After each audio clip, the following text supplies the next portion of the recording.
Good morning and welcome to the Fall 2020 series of Bridges Academy. My name is Lauren Humanesky and I coordinate Bridges Academy. We're so happy to have you here today in a new virtual format, so thank you all so much for joining us. Please note that we will have a period for Q&A at the end of the session. You may send your questions in via the chat feature on Zoom. So if you see at the bottom of your screen, there is a chat icon. If you click that, a window will pop up and you'll be able to type and submit your questions that way. And we look forward to having a period of Q&A for all of you then. Bridges Academy is a continuing education lecture series for lifelong learners. It is hosted by the University of San Diego's Office of Play and Giving. You all have a tremendous impact on the University of San Diego. The Bridges Endowed Scholarship, supported by the Bridges attendees, has been awarded to 2 students per year over the last 15 years. We are so grateful for your support and generosity, and we're happy that you're part of the Torero family. This morning, we are excited to welcome John Murphy, the Hoehn Curatorial Fellow for Prints and lecturer in art history at the University of San Diego. Dr. Murphy received his bachelor's degree from the Robert D. Clark Honors College at the University of Oregon. He went on to earn his master's degree and PhD in the history of art from Northwestern University. He curated Flesh, Ivan Albright at Art Institute of Chicago in 2018 and co-curated The Left Front, Radical Art in the Red Decade, 1929 to 1940 at Marion Lee Block Museum of Art in 2014. Dr. Murphy was a 2014-2015 Luce ACLS Fellow in American Art and a 2014 Dissertation Fellow at the Winterthur Museum, Garden, and Library. Murphy has taught courses on Victorian material culture, Utopia, and the counterculture, and has published articles and reviews in Art and Print, the 60s, and American Communist history. Dr. Murphy, thank you so much for being here this morning and for sharing a lecture with us. I will turn it over to you now. Thank you. Great, thanks, Lauren. I really appreciate the introduction and the invitation to be here. I'm so happy to be with all of you. So I'm going to share my screen and have a PowerPoint ready that I'll sort of work through that we'll use as the basis for the conversation. And again, looking forward to the conversation, the Q&A at the end, the questions. And really grateful for all the great work that the Bridges Academy does. And again, happy to be here. So thanks, Lauren. I'm just going to jump right in. This is the first slide, and this is the topic I came up with that seemed like it would be an interesting thing to have some dialogue about: the artist as social critic, and looking specifically at works from the University of San Diego's growing collection of fine art prints. So we're very happy that the University of San Diego has a group of objects that we can share with students, that we can share with faculty, bring out for classes to look at when they visit the print room, and share them through exhibitions and other programming. So I work with a great team at the University Galleries, the director, Derek Cartwright, our operations coordinator, Catherine Noland. Some of you may have seen or been aware of some of the exhibitions we've put on in the last few years, exhibitions like Christ, Life, Death, and Resurrection, that featured a drawing by Michelangelo last year. That was very exciting for us, but an array of different exhibitions around campus and a variety of galleries that are cited. So works, exhibitions like Selma in 1965, photographs from the Civil Rights Movement, a Xeographia, works on paper by the great contemporary American artist Wayne Thiebaud. So we're very busy. For a small team. We try and stay as active as possible. And when I was thinking about the exhibitions that the Galleries has done, it does seem as though a through line is this idea of the artist as social critic, or the artist engaged in questions around politics and social justice. So for example, some of you may have seen or been aware of the exhibition, Love is Here to Stay and That's Enough, prints by Sister Creta Kent. And I love this photograph of Sister Creta in her nun's habit, making a screen print, making really colorful and sort of pop art influenced political and social conscious prints, often around the issue of the Vietnam War. So that was a terrific exhibition that showcased the idea of the artist as social critic. I curated a small exhibition in the Humanities Center that featured this wonderful sort of monumental print. This was called Political Skeletons, The Art and Afterlife of Jose Guadalupe Posada, who's considered the father of Mexican printmaking. So in the late 19th and early 20th century, he was renowned for making vivid and urgent woodcuts and engravings around issues of state-sponsored violence. And this is an homage to Posada by one of his followers, Leopoldo Mendez, who shows Posada, a monumental figure right in the middle here, clutching his burin that he's using to engrave a plate to create a print, clutching it almost like a dagger, his fist clenched here as he sees figures being tormented by figures on horseback, so sort of state-sponsored or government-sponsored violence. So in some ways, this is Mendez's manifesto about the role that the artist needs to play in bearing witness to scenes such as this and not letting it go unaccounted for. Derek Cartwright, the director, curated an exhibition around posters from the American Indian movement to the Dakota Access Pipeline that was around the theme of indigenous protests. So a wonderful group of posters that sort of made, again, vivid and urgent a lot of issues related to indigenous rights. And there's a virtual exhibition that we have up right now, and I would encourage you to check it out on the University Gallery's website that unfortunately we weren't able to have in person due to the circumstances we're all aware of, but it was an exhibition dedicated to the 50th anniversary of Chicano Park. This idea of how artists in that neighborhood were using particularly frescoes to sort of showcase themes and ideas around their community and how they'd been translated into posters that were then circulated on the anniversary of Chicano Park Day. So again, that's not accessible, unfortunately, in person, but it is available online in a virtual format. And that'll be something the galleries will be doing going forward until we're all able to safely and comfortably meet again in person. This theme of the artist and social critic really registered on my radar for the first time when I was in graduate school, when I was a fellow at the Block Museum at Northwestern University. And I co-curated an exhibition around the theme of art and protest in the 1930s. And as many of you know, the aftermath of the Great Depression led to mass unemployment, a lot of social dislocation, internal migration in the United States, and then of course the rise of fascism abroad were all things that artists felt an urgent need to respond to. So I like this quote from Mabel Dwight, who says that art has turned militant, it forms unions, carries banners, sits down uninvited, and gets underfoot. So the idea that the artist no longer can be alone, isolated, making paintings in a garret for an elite audience. They need to be actively a part of the world around them and participate. That was something that really came through in this theme, and really has to do with the idea of printmaking and the idea of prints altogether. So as I mentioned, the University of San Diego has a growing collection of fine art prints. And I thought I'd just start by clarifying briefly what a print even is. It's not a painting, obviously. It's not a sculpture.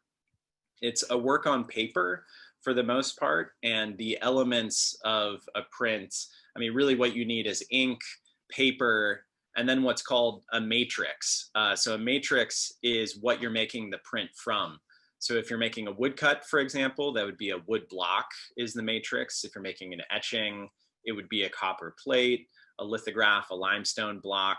So the artist makes a design on the matrix, and depending on what the medium is, whether it's a woodcut or an etching, different processes are involved to sort of secure the design to the plate, to fix it. And what that allows is multiple impressions to be made from the matrix, from the wood block or from the copper plate or from the limestone. So you can see the advantage of prints for artists who are interested in kind of social issues or trying to get their work out because they can be reproduced in multiple impressions. You can do thousands of prints, or you can do 20. You could do a very small limited edition run of a print, depending on what your needs or specific demands are. And it sort of takes art out of the realm of the luxury object, we might say. Throughout the history of art, art had been fairly exclusively the purview of the wealthy, the powerful, the rich. You had to have been fairly rich and powerful to be able to afford a painting or a sculpture or a fresco, but prints introduced the opportunity to make works of art more widely available. So this is one of the reasons that artists have turned to printmaking throughout the history of art in order to sort of showcase urgent social issues that are timely and topical, and want to get them to people where they are as cheaply and accessibly as possible. So just for a little bit of context, as I said, art in the service of power. This is basically the history of art, including the wonderful art made during the High Renaissance. You had to effectively be a pope, a member of the aristocracy, a member of the cultural or social elite to be able to commission a work by a great artist like Raphael or by Michelangelo. As you can imagine, Raphael wasn't wasting his time doing portraits of just anybody. They were portraits of the rich and the powerful, and these were the figures who were able to afford things like Michelangelo's incredible suite of sculptures that were designed for the tomb of Julius II. And here you see him portrayed on the left by Raphael, and he was also the Pope who commissioned the ceiling of the Sistine Chapel.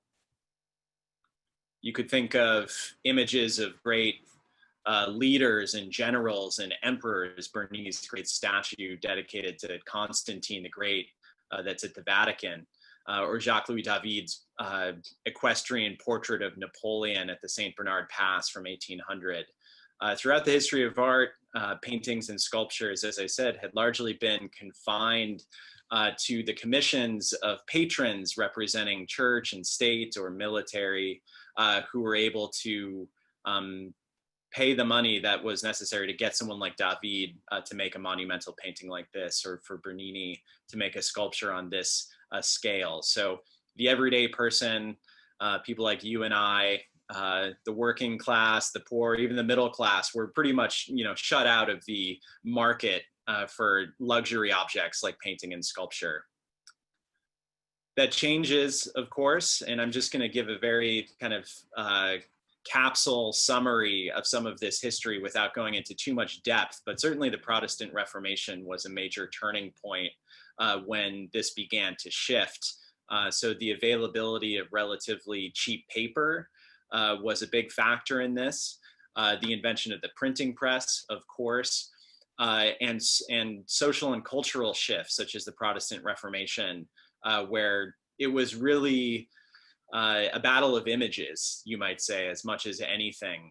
The supporters of Martin Luther in wanting to reform the Catholic Church really relied on relatively cheap, accessible, available prints made by really talented artists like Lucas Cranach the Elder, who does this woodcut around 1500, comparing and contrasting these two avenues towards salvation. Salvation via the law or via the intercession of the church on the left, which, as you can see, leads potentially to damnation and the fall, Adam and Eve in the background. And you see Moses here with the tablets in the bottom right next to the tree. This is a dying tree on the left, or on the right, a nice flourishing tree. And this is grace. This is when you try to achieve salvation through direct connection with God, which was one of Luther's main tenets and one of his problems that he had with the church at the time. So you can see that Cranach is doing this very effective, particularly for a largely illiterate audience, visual comparison, where he says, this is good and this is bad. And this is something that prints were able to do very effectively, this kind of stark black and white. They weren't in color, and they would have been accessible to people who would not have potentially been able to read a pamphlet by Luther but they could look at one of these images and kind of understand some of the basic ideas behind Luther's protest. So Hans Holbein the Younger follows Lucas Cranach the Elder in supporting Luther's bid to reform the church. You get, again, the system of a kind of compare and contrast. In Hans Holbein the Younger's Christ the True Light, you see these humble followers of Christ directly asking him for salvation, as opposed to these misguided and blind figures, including, you see a caption that says Aristotle, the Pope, the bishops, the clergy. So one of Luther's problems, of course, was the idea that the clergy in the Catholic Church would be the intermediaries between a person and between God. And so Hans Holbein the Younger is setting up a strict division between these figures representing the church, who are falling into an abyss, and those who humbly follow Christ directly. Similar, we have the sale of indulgences here, where, as many of you know, Luther's issue with the church was this practice of selling indulgences. If you pay a little bit of money, you could get some time off of purgatory. And it was a system that clearly benefited the people who were selling those indulgences. You see the Pope here distributing them, a clergy down here pointing to a money box to a woman who's asking for forgiveness of sins, a poor guy on a crutch who probably can't afford to pay what's being asked of him for an indulgence. So the impact of these images would have been profound, particularly in a time when, as I said, many of the people looking at these prints were illiterate and only would have been sort of understanding these issues through the power of the visual images. And today we live in an image saturated world, and we're still constantly bombarded with images. So I think we understand the power of them, but particularly at a time when, if you weren't able to read and you didn't have access to a lot of visual imagery, these kinds of prints would have had a very profound impact. The fallout of the Reformation included the 30 Years' War in the 17th century, a war between Catholic and Protestant countries, and it gave rise to what many consider to be the first anti-war group of prints by a French artist named Jacques Callot from the early 17th century. And he would have been someone who witnessed firsthand really the atrocities of war. In the 30 Years' War from 1618 to 1648, millions of people died. Historians estimate that up to 20% of the German population was killed. So it was one of the most bloody, protracted, violent, and mortal conflicts really on record in European history. So Callot, in these actually very small etchings, they're only about 3 inches tall by 8 inches wide, but he packs an incredible amount of visual information that are, again, one of the earliest forms of bearing witness to war or offering some kind of protest. So he shows scenes of soldiers pillaging and rampaging and setting fire to a small village. He shows the aftermath of an execution, possibly of soldiers who've committed these atrocities or of enemy combatants. It's a little bit disconcerting because Callot's style is actually quite elegant and refined, and these are beautiful etchings. But the subject matter, of course, is quite gruesome and quite alarming. Following Callot, you have someone like William Hogarth, who prefers to use humor, really, and is one of the great print satirists in England of the late 18th century. And I think this quote from Hogarth is important. He says, "I would have rather checked the progress of cruelty than been the author of Raphael's cartoons," meaning drawings. So I think this is a really important point that Hogarth is making, saying he wants to use his art not simply to make something beautiful or something transcendent or something inspiring, but he wants his art to actually have a social role to play in checking the progress of cruelty. And his prints actually did have an impact in English society in the 18th century. They were called modern moral subjects. So this is a term we use to describe what were often a series of engravings by Hogarth, where he would satirize the manners and morals of the period and really kind of try and raise consciousness around issues such as the prevalence of alcoholism or prostitution. Hogarth's famous A Harlot's Progress was a series of 6 engravings that were hugely popular and again available to more of a middle-class audience that had not really had access to fine art previously.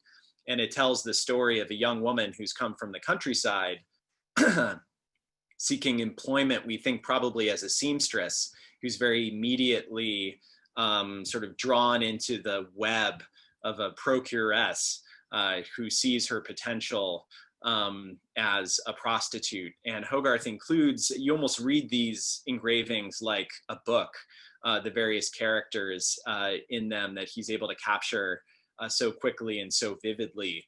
So a customer of the brothel who is eagerly anticipating and awaiting this young woman to be in the procuress's employ.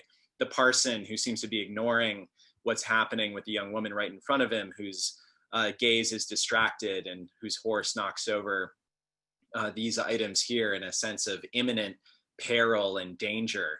I'll just show a couple of prints, not the whole series, but Hogarth shows us the narrative of her, decline and fall, we might say, where she becomes a kept woman to a relatively rich merchant, falls into a life of sin and debauchery.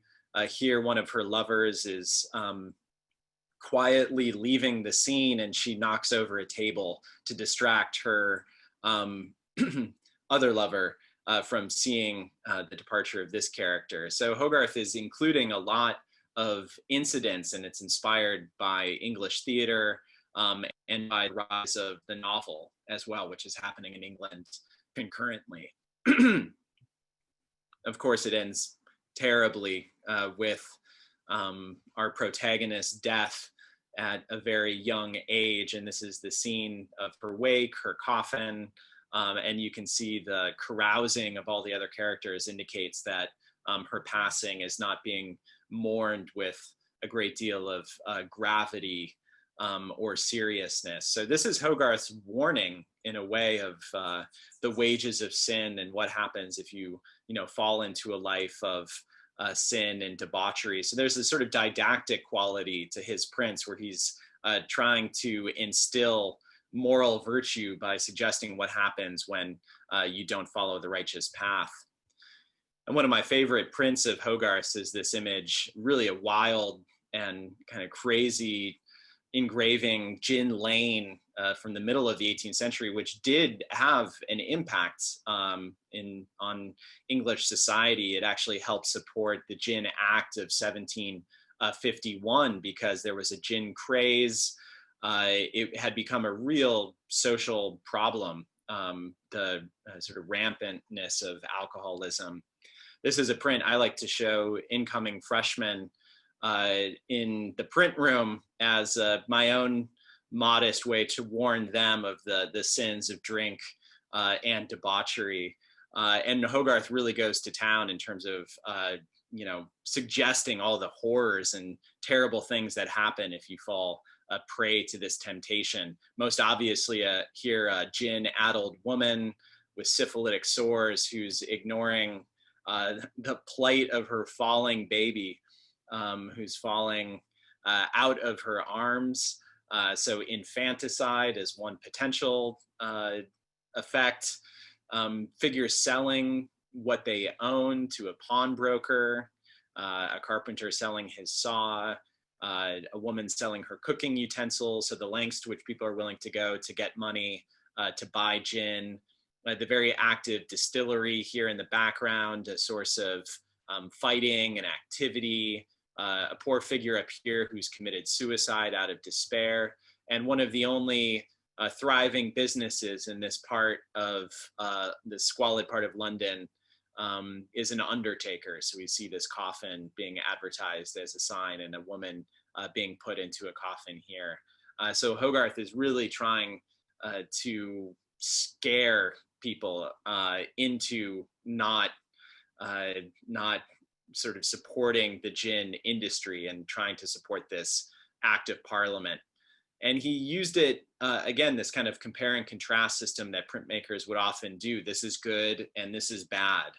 So he's encouraging people to drink good English ale. So Beer Street, by contrast with Gin Lane, is a place of industry, happiness, camaraderie, abundant food, thriving businesses, people taking a break from work.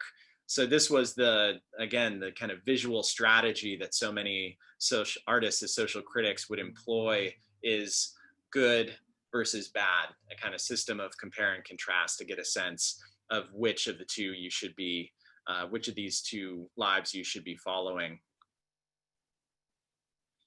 After Hogarth, one of the great painter printmakers in Europe, specifically Spain, is Francisco de Goya, who's fascinating. He's often referred to as one of the last of the old masters and the first modern artist. So he sort of bridges this moment in time at the end of the 18th and into the 19th century, when the modern world is really coming into being, and Goya kind of represents these two things in some tension or transition. He was incredibly successful in terms of his career. He really reached the heights of what you could aspire to as a professional artist or painter.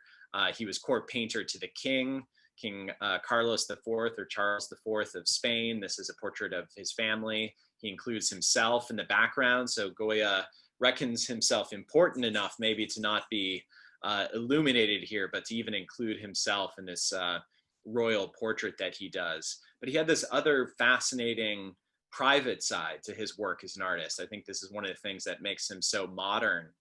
He would produce prints such as this one on the left, an etching called The Sleep of Reason Produces Monsters, which really suggests that, you know, when people let their guard down, when rationality or reason falls asleep, all these nightmarish creatures, these nocturnal bats and owls and a lynx, will sort of flourish and come forth.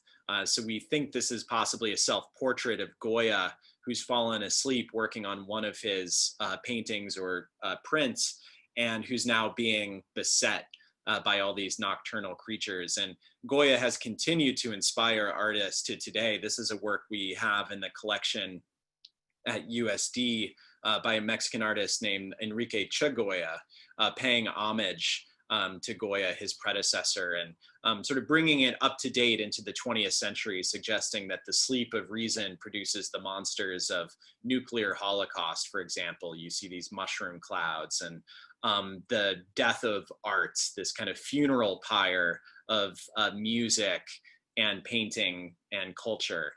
So Goya's work continues to have an impact even today on artists who find his example inspiring. And that's true of his famous and still, I think, quite disturbing and arresting series of etchings called The Disasters of War. So after Jacques Collot and Jacques Collot's Miseries of War, Goya's Disasters of War, I think, has to be reckoned one of the most powerful anti-war statements in the history of European art, and still, as I said, retains the capacity to shock. So they were a group of about 80 etchings that Goya made. They were never published in his lifetime. I think he had a sense that they were actually too shocking, too disturbing to be made public. And in his public role as court painter to the king, would have run him afoul. So he decided to keep them private. They were published about 30 years after he died. And you can see why, I think, even just from these examples, they're very far from the tradition of romanticizing war, sentimentalizing it, heroizing the figures involved in war. Instead, Goya focuses on the victims, on the atrocity, on a kind of nihilism or senselessness. Even though he's portraying the French invasion of Spain during the Napoleonic era, it's not always clear from his prints who were the Spaniards and who were the French. The Spaniards mounted a resistance in the form of really the first guerrilla war. But Goya seems less interested in who are the good guys and who are the bad guys, and seems more interested in conveying this sense of senselessness, tragedy, victimhood, and these figures who are really eliciting our sympathy, but in a way that Goya sort of creates this very stark, almost lunar kind of landscape that feels quite haunting and disturbing. And again, if you compare it, for example, this is a similar scene from Callot's Miseries of War. There is in the 17th century in Callot's series a kind of elegance, a kind of refinement, a kind of distance from this scene that's very different from the way Goya treats a similar subject, this almost secular crucifixion that you have with the figure about to be shot, and the barrels of the rifles of the soldiers who form the firing squad. We don't even see them. We just see the barrels coming in from the margins of the print. And so there's really this emphasis on the pathos of the figure who is about to be sort of martyred in a sense. And just for comparison, I show a couple of contemporary images of war by Goya's French contemporaries, artists like Girodet's Revolt at Cairo, or an equestrian portrait of Napoleon. This is typically what a war painting would have looked like from this period. The emperor on horseback, a distant battle scene, nothing too violent, nothing too gruesome.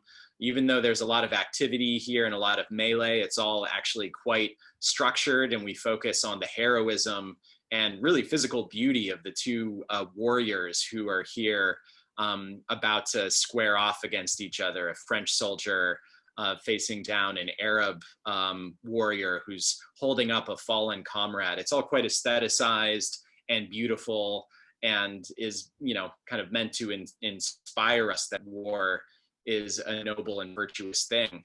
And that's completely gone by the time we look at what Goya is doing.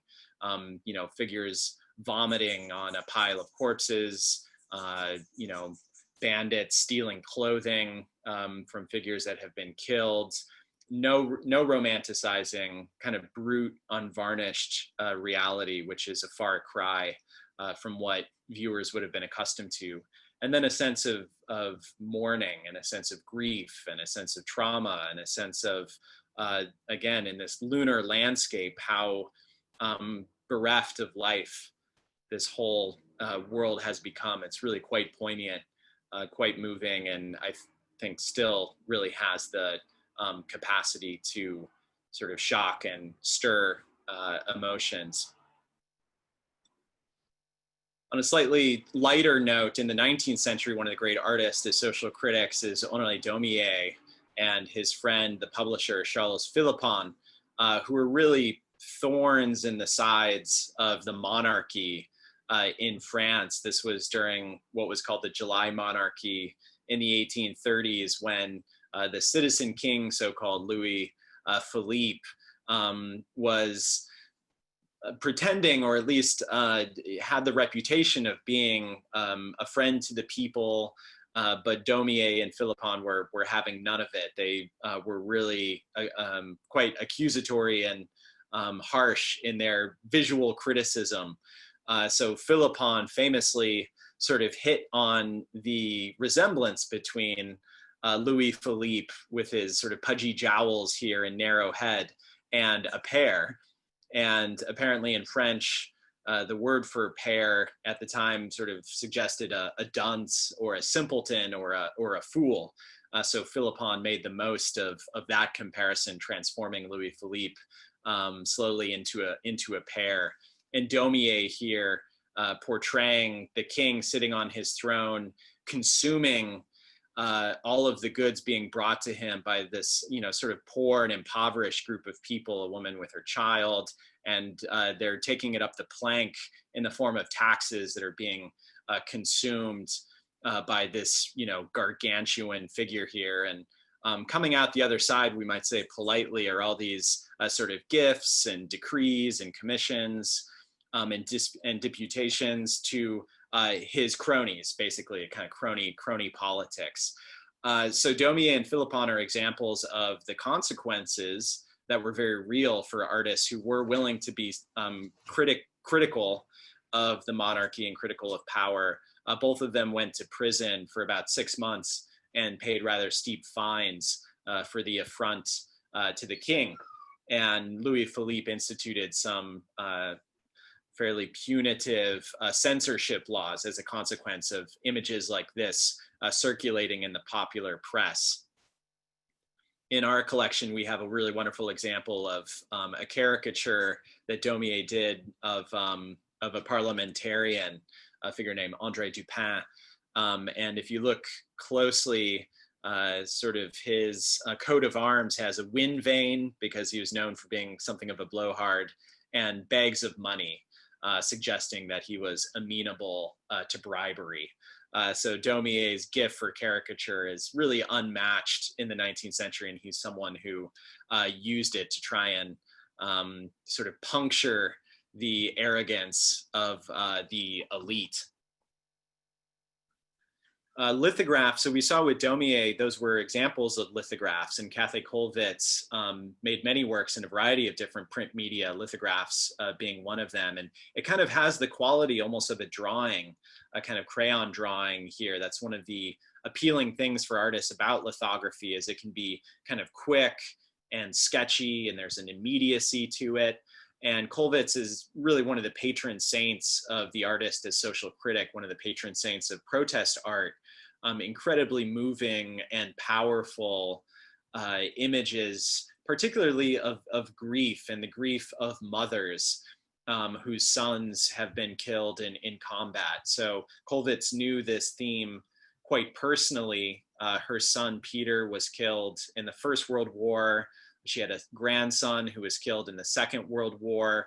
So this theme was very personal to her. And again, sort of similar to Goya, very far from the heroic or romanticized images of war that you tended to get, when it was state-sponsored or sanctioned. Kollwitz here is really focusing on the profound grief of the loved ones who are mourning the loss of husbands and sons and friends and family members. And so Kollwitz really elicits a sense of kind of powerful emotion, and the fact that we don't even see the figure's face here. Her grief is so profound, we almost don't even see the woman's face. She's buried her face in her hands. The marks of the lithograph are rapid and quick, almost as though Kollwitz is just documenting a scene that she sees in front of her. So there isn't the feeling that this is this highly thought out or carefully composed scene. And there's also no background. There's no hint of a setting, either interior or exterior. It really creates this feeling of almost universal timelessness. So Kollwitz wants to capture the feeling of the universal feeling of mothers across time and space who've been so profoundly devastated by loss. And there's a quote of hers that I love when she says, "Everyone works the way she can. I am content that my art shall have purpose outside itself. I would like to exert influence in these times when human beings are so perplexed and in need of help." And that reminds me a little bit of Hogarth's quote, I would rather have checked the progress of cruelty than been Raphael. I think Kollwitz feels similarly. She hopes that her work can have a consoling or softening or a feeling of sympathy when humans, again, in consequence of the First World War, the Second World War, are feeling so perplexed and in need of help. And she sees that art has a role to play in doing just that. Harry Sternberg is an artist that I came to know fairly well, not personally, I never met him, but know his work when I was working on the exhibition about artists in the 1930s. Here's another example of a lithograph drawn on a stone with that sort of very charcoal drawing kind of like quality that you're able to get from a lithograph. And Sternberg had been someone who in the 1930s was responding to the consequences of the Great Depression, the mass unemployment, and he earned a Guggenheim Fellowship to be able to go to Pennsylvania and spend time in the coal mines and the steel mills of Pennsylvania. And his sympathy was really with the workers. And you see it here in this lithograph called Steel Town, which we have in the collection, where he's portrayed the steel factory kind of looming like a Leviathan in the background. And you have a church, and then you have these tenement houses, a saloon or a bar, and then the graveyard here at the bottom. And so I think Sternberg is kind of suggesting symbolically here that the life of a worker is sort of circumscribed by these different institutions that they can't entirely escape. The church, the factory, the housing, the saloon, and then finally the graveyard. And he suggests as much in this quote where he describes this print exactly and says, "I tell the life cycle of the steel worker. His home was a company-owned shack, the mill in which he worked, the bar in which he found recreation, and looming over this, his church circumscribed his life." So this is a composite of sketches he'd made when he was in Pittsburgh. So Sternberg here is using print, using lithograph to sort of try and arouse our sense of indignation or our sympathy for the fact that the life of a worker would in fact be so confined and circumscribed, and hopes that his work can kind of agitate maybe for better working conditions, shorter working hours, better living conditions for workers. The goal is that prints like this or works of art would have actual efficacy in the world. I mean, this is the goal of someone like Sternberg, not to make art that is just art for art's sake, but would actually have an impact. And two of his students really picked up this theme. Sternberg was a very popular teacher in New York at the Art Students League, and two students, Elizabeth Catlett and Charles White, really took up Sternberg's mantle of socially conscious art, but were making work really more about their own experience as African Americans in the United States. So Catlett does this very poignant portrait of a woman who's in a restaurant, probably in the Jim Crow South, where there are sections designated for whites and for blacks, and sort of the emotional toll that that has on a figure like this.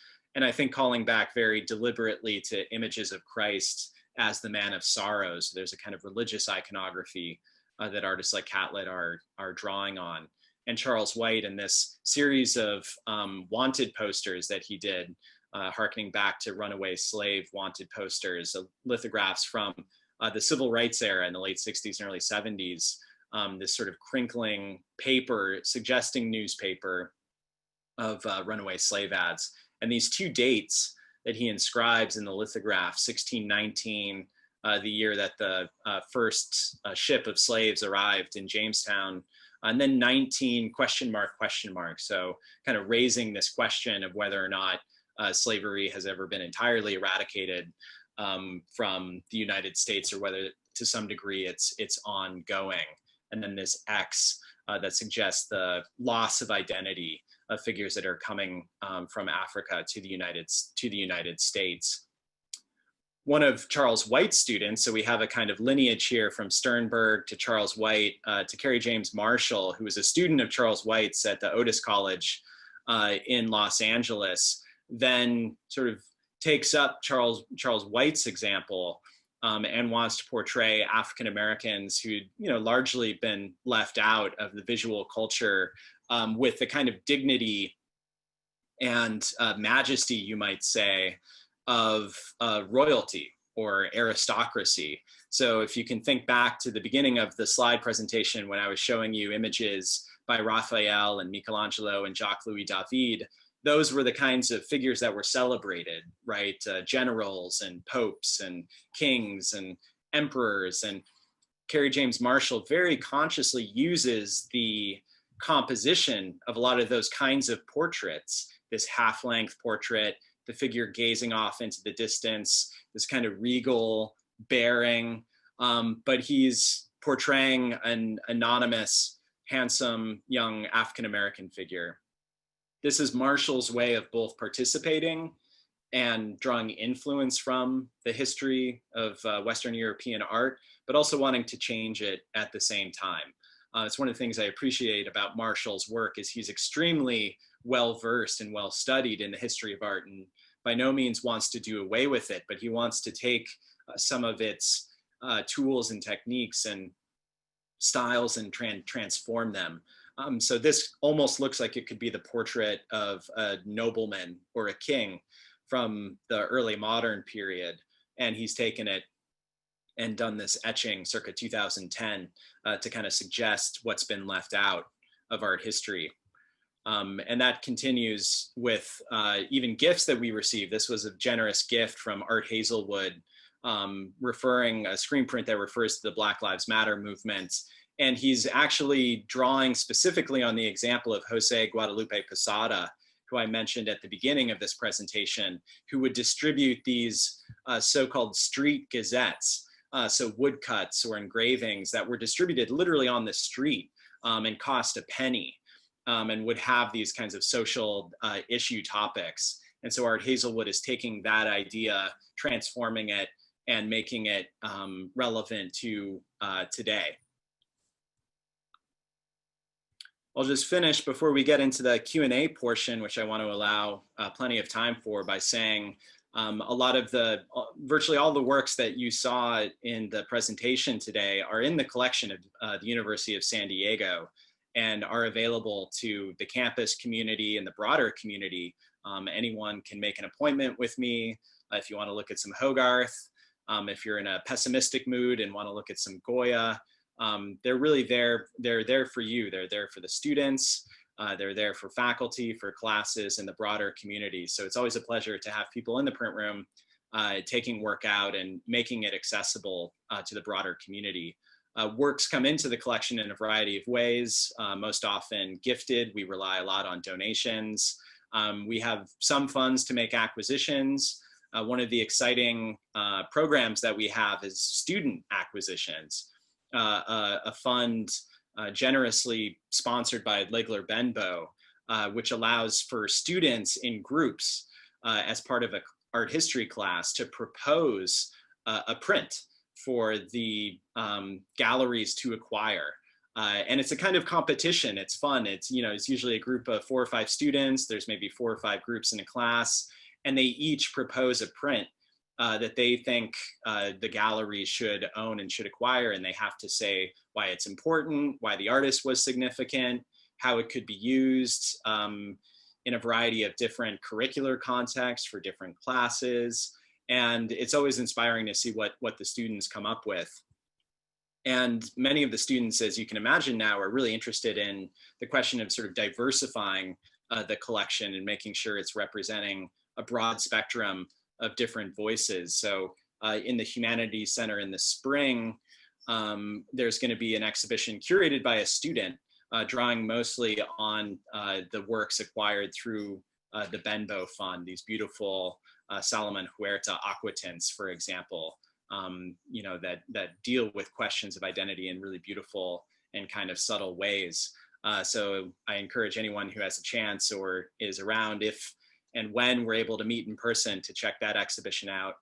And I'll finally put in a plug for an exhibition that I'm working on that I think has this theme of the artist as social critic.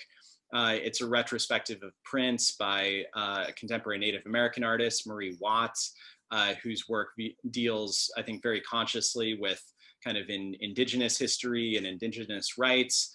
So she'll be carrying on that theme forward, and that's going to open in the spring of 2022. So with that, again, I invite anyone who has an interest in any of these works to visit the print room if you get a chance. If there's other things that are part of the collection you'd like to see, we're working right now very assiduously to get the collection online. It should be online in the next month or so, knock on wood. I hope we'll hold to that timeline, and you'll be able to search by artist or by title or by medium works that are in the collection, and make an appointment with me or with Derek to come take a look at things. But otherwise, I hope you'll keep an eye out for exhibitions and for programming, And again, really appreciate your kind attention and look forward to the questions and the conversations. So I think with that, I will stop sharing my screen and kick it back to you, Lauren. Yes, thank you so much. That was such an interesting lecture, and we were so thankful to have you here this morning.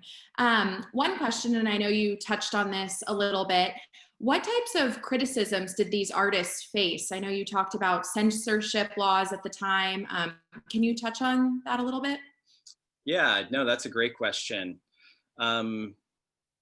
Yeah, the worst criticism would be to be thrown in jail.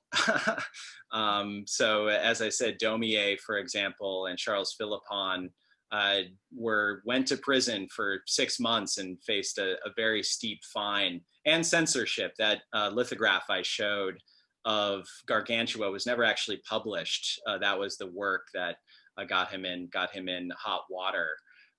But more generally, I think that artists who do decide to make work that is sort of topical and social, has an element of social criticism. I think Goya is a good example of someone who it had to be kept somewhat private.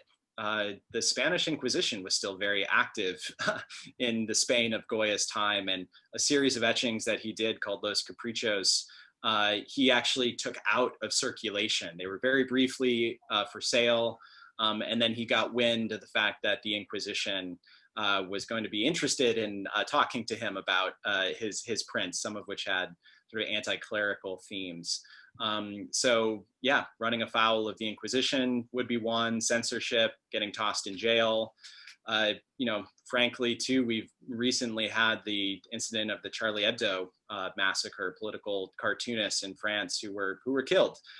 So it's not outside the realm of possibility to imagine you're actually risking your own life to sort of try and make socially conscious or politically fraught kind of images. I just say more generally and broadly too that, I mean, these works, when you're making prints for a mass audience, you're very consciously not necessarily interested in money. So I know artists like Art Hazelwood, for example, this is a kind of labor of love for him. He's practically giving these prints away on the streets of San Francisco where he works. So many artists, when they're working, and I am totally guilty of this. It's hard to look at some of these prints. You don't necessarily want them on the wall of your house. So in terms of the sort of professional risk that you take in becoming a kind of socially conscious artist, there's a less of a broad appeal. And when you're making prints, they cost, for the most part, considerably less than making a painting or making a sculpture. So I hope that sort of gets a little bit at that question, which is a really good one, what the consequences actually are. They can be fairly steep. Yes, certainly. Well, thank you so much. And this question kind of branches off of that, but what are you seeing now, or what artists are there to watch for? We're certainly living in a time where there is a lot going on with the racial injustices in our world and political discourses and all of this in the midst of a pandemic. What are you seeing now, or what artists are there to watch for? Yeah, that's a great question. So, it's one of the reasons why I included the print by, I think he very consciously, that Black Lives Matter screen print that I showed right at the end is, I think Hazelwood very consciously puts himself in a lineage going back to Hogarth and Goya and Käthe Kollwitz and Poussin.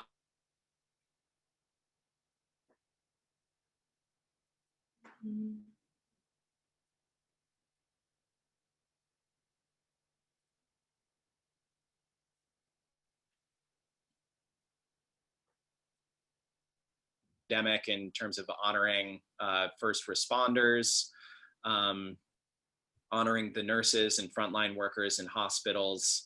So Shepard Ferry is someone, he's probably most famous for doing the Obama Hope poster, but he has this very graphic, visually kind of enticing style. And he makes work that's very consciously around social issues. He made a series of posters for the Women's March, for example, in January 2017.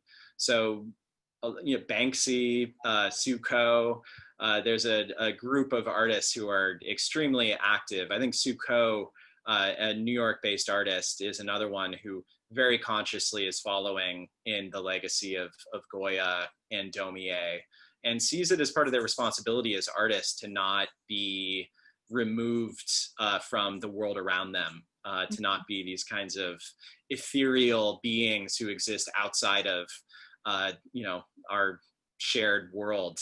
And yeah, so those are a few that come to mind. Ai Weiwei, of course. I mean, there's just a whole lot of artists who, and again, I showed that Kerry James Marshall print, that etching, because I think there's a way to, I don't know how to say it, like split the difference. I think when you look at a print like that, I don't know that one would say there's something overtly critical. It's not like a political cartoon or a satire, or a Black Lives Matter screen print, but in a more subtle way, I think he's engaging with the history of art, who's been represented, who's been left out, who hasn't been represented. And I love the way Kerry James Marshall is such a student of history that he's almost like an old master. I mean, you look at his drawings and his paintings, and I mean, you think of Velázquez, and you think of Goya, and you think of these great artists, and he's very conscious of that tradition, but he's taking it and just like shifting it and trying to push it in a different direction, or to suggest that as much as he loves and appreciates and admires the great tradition of Western art history, there were also gaps. There were figures who were not represented in that history, and he wants to sort of fill in those gaps retroactively somewhat. So I think he's another great example of someone who does it in maybe a more subtle and less sort of overt or in-your-face way. Okay. Well, thank you so much. And then we have a few more moments left for several more questions. What is the process for creating these prints? I know at the beginning you kind of talked about etchings and different styles. From a timeline perspective, or just the process in general, what does that look like?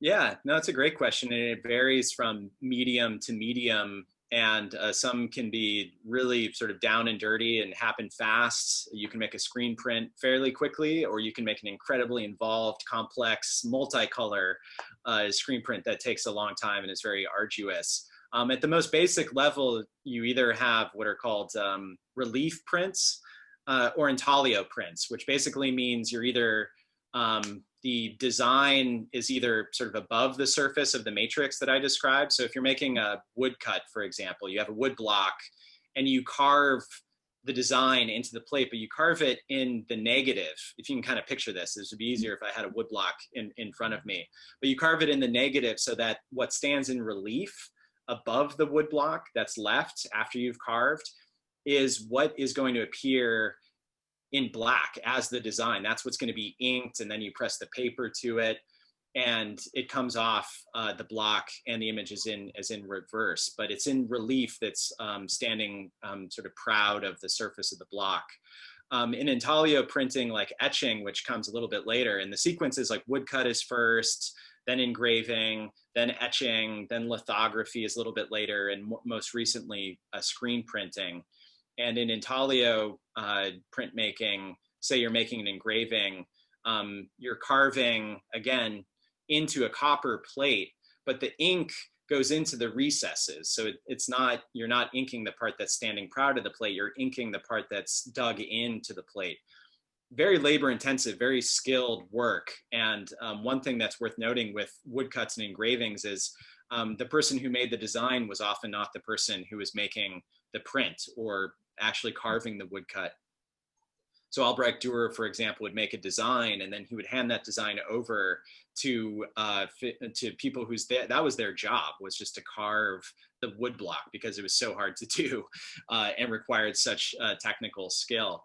But in the case of an engraving, you have the plate, you ink it, and then when you wipe the surface, the ink just stays in the recesses that you've carved. So when it goes through a press with a piece of paper, the ink sort of transfers to the paper, and you have the design transfer that way. So those are sort of the two very basic methods, is either sort of the relief or intaglio. And in the case of etching, why that was a really transformative medium is because it it allowed the artist to also be the printmaker. So Goya, for example, printed his own etchings, because basically with a etching, you put an acid-resistant ground onto a copper plate. So similar to its engraving, it's on copper. You put an acid-resistant ground, and then you draw kind of freehand, almost like you're drawing with a pencil or a pen through the ground, and that exposes the plate beneath. And then when you put the plate into acid, the acid eats away at those lines that you've drawn into the plate. And so then when you take the plate out of the acid and you wipe off the ground, you have a plate that has the design drawn into it, essentially bitten by the acid. And that allows for a slightly freer handling. Rembrandt's prints, for example, they look like pen and ink drawings, very free, very fluid. And that's because of the process. So it's interesting too to think about how each process demands a different kind of look or a different kind of style. A screen print looks very different than an etching, very different from a woodcut. So artists like Käthe Kollwitz were very conscious of I'm gonna do this in a woodcut, this is gonna be a lithograph, this is gonna be an etching, because she knew that each medium had its own character and quality, and she wanted to take advantage of the particular qualities of that specific medium. Okay. Wow. Well, thank you so much. It's a very involved, and that's an incredible process that they go through. So thank you. And I'll allow another moment if anybody else has any other questions they would like to submit. Please feel free to do so. But Dr. Murphy, would you mind sharing just one more time where the virtual galleries can be viewed for anybody who would like to check those out at this time? Yeah, no, thanks for asking, Lauren. So it's through, and I'm sorry, I don't have it memorized. It's through the gallery's website. So I believe it's sandiego.edu/galleries, pretty sure. But yeah, if you Google University of San Diego, University Galleries, that'll take you to the webpage. And I think just on the front page of our gallery website, there's a link to the Chicano Park exhibition is the one that's up right now. But we're also planning other virtual exhibitions. There's also other sort of programming and material things that you can find. There's also contact information, as I said, for anyone interested in paying a visit to the print room, or if you have any questions, I'm always on standby to try and answer those. Well, thank you so much. I believe that is all of the questions we have this morning. And I just wanted to thank you again for being here and sharing your knowledge with us. I know this was of great interest to our Bridges Academy group, and we're so thankful for your time and wish you well. And we look forward to seeing the galleries. It was my pleasure. Again, thank you so much for your kind attention. I was happy to share what knowledge I have, and maybe we'll see you in the print room or at some of the exhibitions, either in person or virtually. So thanks again to all of you for being here. Well, thank you, and thank you all, and we will see you at the next Bridges Academy lecture on October 14th. Take care.